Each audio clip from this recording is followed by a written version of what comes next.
आणि आता राज्याच्या विविध जिल्ह्यातल्या ठळक घडामोडींकडे एक नजर. जिल्हा झटपट. संतश्रेष्ठ निवृत्तीनाथ महाराजांच्या पालखीचं आज नाशिकमधील पवित्र त्र्यंबकेश्वर देवस्थानामधून पंढरपूरकडे प्रस्थान. मंत्री गिरीश महाजन यांच्या उपस्थितीत विशेष पूजा.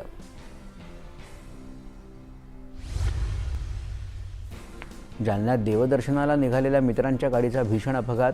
2 ठार, 1 गंभीर जखमी.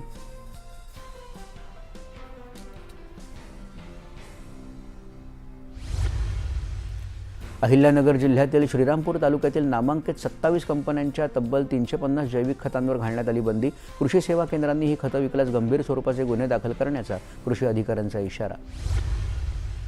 वाशिम अकोला जिल्ह्याच्या सीमेवर असलेल्या काटेपूर्णा अभयारण्यात पावसाळीपूर्व पक्षी गणना यशस्वी. महाराष्ट्रासह 6 राज्यातील पक्षी अभ्यासकांचा सहभाग. अनेक स्थलांतरित तसंच स्थानिक पक्ष्यांचा केला अभ्यास. बीड जिल्ह्यातील लोखंडी सावरगावच्या स्त्री रुग्णालयात नवजात शिशु अतिदक्षता कक्षाचं लोकार्पण.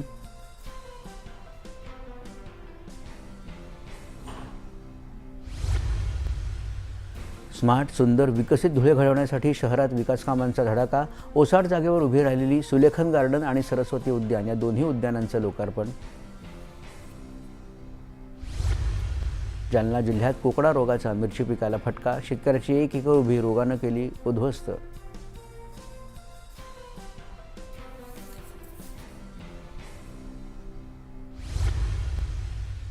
नागपूर जिल्ह्यातील नरखेड तालुक्यातील सिंगारखेडा येथील बळीराजा पांजण रस्त्याची पालकमंत्र्यांकडून प्रत्यक्ष पाहणी.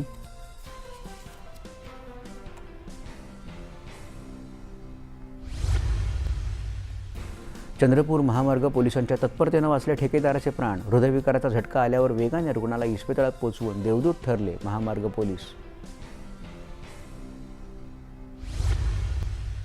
आणि गोंदिया जिल्ह्यातील सडक अर्जुनीत धक्कादायक प्रकार.